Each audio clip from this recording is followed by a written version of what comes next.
This video is sponsored by Raj Jewelers Chhaya Compound, Image World Vichia, KIPN College Gida Gorakhpur, Mohi Appliance Samharuk.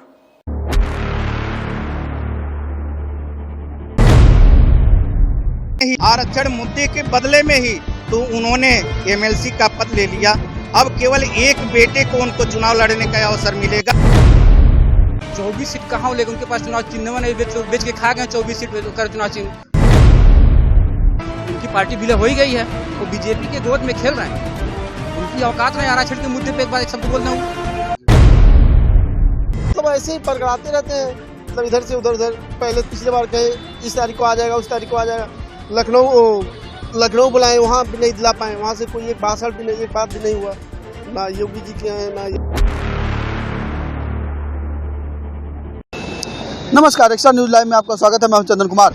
अब हम बात करेंगे यहाँ पे गोरखपुर ग्रामीण क्षेत्र में हम निकले हैं, जहाँ पर डॉक्टर संजय निषाद के द्वारा ये बोला गया था लखनऊ में कि हम कभी नहीं कहे हैं कि ये चुनाव के पहले आरक्षण लोगों को दिलाएंगे। इससे नाराज लोग यहाँ पर आपको दिख रहे हैं। काफ़ी उन्हीं के पार्टी के लोग हैं, उनके जो राष्ट्रीय उपाध्यक्ष थे निषाद पार्टी के, वो टूट कर और सर्वहारा विकास पार्टी में ज्वाइन कर लिए हैं और अब क्षेत्र में उनका ये अभियान भी चला रहे हैं कि किस तरह से संजय निषाद सबको बरगला रहे हैं और सिर्फ बेवजह लोगों को ये बहाना बना रहे हैं कि हमको आरक्षण दिया जाएगा। आइए हम बात करते हैं इनसे और जानते हैं क्या है सच्चाई और क्या वजह रहा आप निषाद पार्टी से और अपना मुंह मोड़े और इस तरह से अपना अभियान चलाने लगे। जी, वो डॉक्टर संजय निषाद जी जब तक समाज के मुद्दे के आधार पर लड़ाई लड़ते थे, समाज को आरक्षण दिलाने के लिए, समाज को राजनीति में राजनीतिक भागीदारी दिलाने के लिए, समाज के लोगों को उनके जन समस्याओं का समाधान कराने के लिए जब तक वो लड़ाई लड़े तब तक हम उनके साथ तटस्थ रहे, हम उनके साथ काम किए।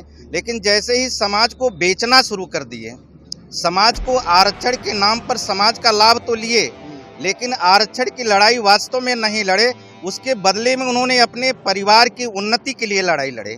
और परिवार की उन्नति, आरक्षण तो हमें नहीं मिल पाया लेकिन उनके परिवार को आरक्षण के रूप में अपने बेटे को सदन में भेजने का अवसर मिल गया।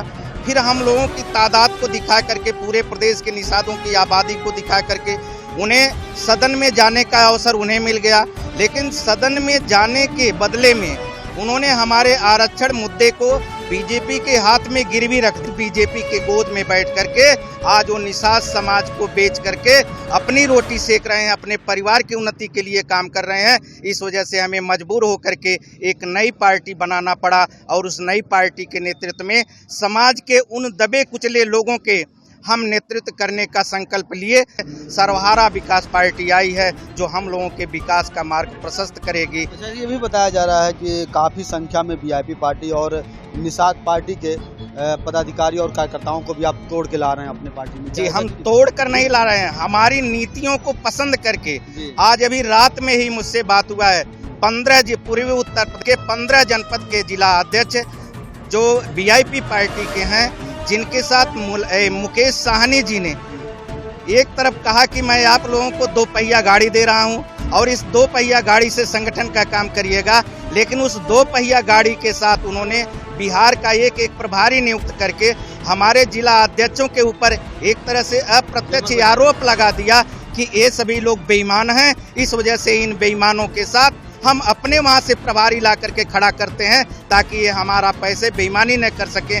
इस आरोप से जितने भी जिला अध्यक्ष हैं वो बहुत ही दुखित हैं और दुखित होने के वजह से हम एक सही दिशा में सही काम कर रहे हैं, पार्टी को सही दिशा में ले जा रहे हैं। हमारी नीतियां इन लोगों के लिए बेहतर हैं, इस वजह से वो सभी जल्दी ही टूट करके हमारे साथ जुड़ने वाले हैं। और जैसे ही हमारे साथ तो जुड़ते हैं, निश्चित रूप से हमारी पार्टी बहुत ही मजबूत हो जाएगी। निषाद पार्टी से भी लगातार वरिष्ठ नेता भी हमारे साथ लगे हुए हैं और जैसे ही इनका जब भी प्रत्याशी घोषित करते हैं, प्रत्याशियों के घोषणा। ये बताइए, संजय निषाद कहते हैं 24 सीटों पर चुनाव लड़ने जा रहे हैं प्रदेश में, भाजपा उनको 24 सीट दे रही है। अरे 24 सीट का उन्हें 4 सीट अगर मिल जाए तो ज्यादा है, क्योंकि सीटों के बदले में ही, आरक्षण मुद्दे के बदले में ही तो उन्होंने एमएलसी का पद ले लिया। अब केवल एक बेटे को उनको चुनाव लड़ने का अवसर मिलेगा और वह अवसर शायद यही ग्रामीण क्षेत्र होगा गोरखपुर है। तो क्या निषाद समुदाय यहाँ के लोग उनके साथ रहेंगे? यहाँ का निषाद समुदाय, अभी आप इन लोगों से संपर्क कर लीजिए। यहाँ का निषाद समुदाय निषाद पार्टी का ही एक कार्यकर्ता, जो जमीनी कार्यकर्ता है, जो हमेशा कंधे से कंधा मिला करके निषाद पार्टी के साथ खड़ा रहा है, वो आज मेरे साथ है और हम उसको प्रत्याशी बना रहे हैं। घनश्याम निषाद उनका नाम है। यहाँ से डॉक्टर संजय के बेटे का कहीं अता पता नहीं चलेगा। चलिए, हम बहुत धन्यवाद आपका। आइए हम यहाँ से और लोगों से बात करते हैं जो संजय निषाद जी का जो ये आह्वान है आरक्षण की बात, आरक्षण के मुद्दे पे हम बात करेंगे आपसे। तो क्या लग रहा है कि आरक्षण, संजय निषाद कहते हैं कि आरक्षण जो है हम पहले नहीं कहे थे कि आरक्षण पहले दिलाएंगे, चुनाव जीतने के बाद दिलाएंगे। उनकी नीयत है। जैसे कुछ राजा ऐसे होते हैं जो चाहते हैं कि हमारी प्रजा सुखी रहे, लेकिन उनकी नीयत ऐसी है कि राजा वो कहते थे कि आदमी मजदूर रहेगा तो मजबूर रहेगा, मजबूर रहेगा तो लाचार रहेगा, लाचार रहेगा तो जो हम कहेंगे वो करेगा। उनकी नीयत ऐसी है कि आरक्षण दे दिया जाए, वो समाज के दबे कुछ लोग करना लिखना शुरू कर देंगे तो हमारी बात नहीं मानेंगे। उनका कहना था कि इस संगठन में ऐसे लोग, आप भी बहुत दिनों से उनके साथ रहे हैं, तो हम ज़्यादा बात न करके 2 लाइन में पूछेंगे आपसे कि आप उनके पार्टी में रहे हैं, क्या विचारधारा उनकी थी जो आपको पसंद नहीं आई और उनको पार्टी छोड़ के आप ये सर्वहारा विकास पार्टी ज्वाइन किए हैं? उनकी जो विचारधारा थी ठीक उसके विपरीत काम कर रहे हैं। तो जो भी काम कर रहे थे, कहते थे कि चिड़िया भी नहीं रहती दूसरे के आशियाने में और अपना घोंसला बना के रहती। कहते हैं समाज के लिए उन्होंने बहुत काम किया, इस पे क्या कहेंगे? समाज के लिए और निषादों का नाम उन्होंने कहा है कि हम ऊपर किया। समाज के लिए नहीं किया, बल्कि समाज को ले जाकर उन्होंने बेचा। उन्होंने जो भी काम किया है अपने परिवार के लिए, अपने बच्चों के लिए, अपने पीढ़ी दर पीढ़ी बनाने के लिए किया, बल्कि समाज के लिए विश्वासघात किया। क्या लग रहा है 2022 में भी 24 सीट लेके उतर रहे हैं मैदान में, अगर वो कर रहे हैं दे रही है पार्टी और ग्रामीण से वो भी लड़ने आएंगे, तो क्या निषाद समुदाय कितना उनका सपोर्ट में रहेगा? 24 सीट कहाँ लेकिन उनके पास चुनाव चिन्ह नहीं, बेच के खा गए 24 सीट कर चुनाव चिन्ह। वो बीजेपी से मांग चिन्ह कहाँ बेच दिए भैया? बेच के खा गए, उनका है नहीं चुनाव चिन्ह, है नहीं है। भजन भरी साल है नहीं चुनाव चिन्ह। वो बीजेपी के सिंबल पे चुनाव अपने लोगों को, अपने परिवार के लोगों को लड़ाएंगे और केवल समाज को गुमराह करेंगे कि हम 24 सीटों पे लड़ा रहे हैं, केवल बेच रहे हैं समाज को। इसके हिसाब से तो लग रहा है कि आप कहना चाह रहे हैं कि पार्टी विलय हो गई है। उनकी पार्टी विलय हो ही गई है, वो बीजेपी के गोद में खेल रहे हैं। उनकी औकात नहीं आरक्षण के मुद्दे पे एक बार एक शब्द बोलना हूँ। अभी ये सुनिए, बीजेपी में जब नहीं थे, समाजवादी पार्टी के साथ थे या किसी पार्टी के किस पार्टी के साथ थे, योगी जी के खिलाफ बोलते थे।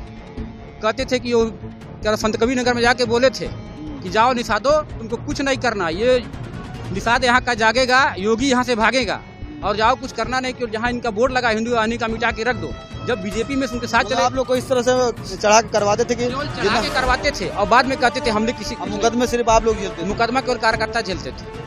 अभी देख लीजिए, पता कर लीजिए, रामकृष्ण निषाद हैं, उनका ऑटो जल गया था खजनी के, उनका ऑटो नहीं दिलवाए। कन्हैया निषाद बिलवार के जो जिला अध्यक्ष रहे हैं, उनका 2 पहिया जल गया, नहीं दिलवाए और अपने लिए 4 पहिया का इकट्ठो ले रहे हैं सब। अच्छा, कसरवल कांड हुआ था तब थे क्या आप उस समय? हम थे, लेकिन कसरवल में नहीं गए थे। क्या लग रहा है जो घटना वहाँ पे जो मारा गया था, कि शहीद हुआ था, कैसे क्या घटना? ये उत्तेजित भाषण दिए थे, उत्तेजना में आकर के लोगों ने रेलवे ट्रैक जाम कर दिया और पुलिस से हाथापाई कर ली, मिसअंडरस्टैंडिंग में गोलियां चल गई थी। चलिए, हम और लोगों से यहाँ बात करते हैं कि कितना है इनके ग्रामीण क्षेत्र में संजय निषाद का पकड़। जी बताइए भैया, इधर आइए। ये बताइए, ग्रामीण क्षेत्र में जो भी आप लोग हैं और आरक्षण के मुद्दे को लेकर वो अगर करते हैं मैदान में, कहते हैं कि हम आरक्षण दिलाएंगे जीतने के बाद, क्या तो विश्वास करेंगे आप? नहीं, जीतने के बाद नहीं, जीतने के पहले चुनाव से पहले दिला दे। तो वोट उनका है। नहीं, आचार संहिता लग चुका है, तो कोई फैसला ही नहीं होना है अभी। हाँ, तो मतलब ऐसे ही बरगड़ाते रहते हैं, मतलब इधर से उधर। पहले पिछले बार कहे इस तारीख को आ जाएगा, उस तारीख को आ जाएगा। लखनऊ बुलाए, वहाँ भी नहीं दिला पाए, वहाँ से कोई एक भाषण भी नहीं, एक बात भी नहीं हुआ, ना योगी जी के हैं ना ये अमित शाह जी के हैं। अब क्या लग रहा है आपको, क्या चल रहा है कि मान लीजिए कैसे विश्वास करेंगे? अब विश्वास तो करने का कोई सवाल ही नहीं है, कोई आदमी कोई विश्वास कर लेगा। यानी कि 2022 में आप उनके साथ नहीं, हम नहीं है, हम नहीं, हमारे समाज के लोग भी नहीं रहेंगे। अच्छा, तो देख रहे हैं यहाँ पे मैं आज ग्रामीण क्षेत्र में आया हूँ और यहाँ के लोगों का कहना है कि जो हमको छला है हम उसको कभी नहीं छोड़ेंगे, क्योंकि जिस व्यक्ति का अस्तित्व भी नहीं है कि अपने एक बात पर वो रहे, क्योंकि उन्होंने ही कहा था कि आरक्षण हम दिलाएंगे, उसी के साथ हम रहेंगे। लेकिन अगर इस तरह से संजय निषाद का कहना है कि हमने आरक्षण की बात ही नहीं की है, अब उनके समाज के लोग और डॉक्टर संजय निषाद ही जानते होंगे कि कौन सच बोल रहा है। लेकिन आने वाला समय 2022 के चुनाव में डॉक्टर संजय निषाद को कहीं ना कहीं यहाँ से लोगों को विरोध झेलना पड़ेगा। एक्स्ट्रा न्यूज़ से चंदन कुमार। पूर्वांचल में क्वालिटी एजुकेशन और एक्सीलेंट प्लेसमेंट के लिए अनेकों राष्ट्रीय और अंतर्राष्ट्रीय पुरस्कारों से सम्मानित KIPM GIDA Gorakhpur. Admissions open for B.Tech, B.Pharma, M.Pharma, MBA and polytechnic. जब गोरखपुर में KIPM है तो कहीं और क्यों जाना। KIPM गीडा गोरखपुर।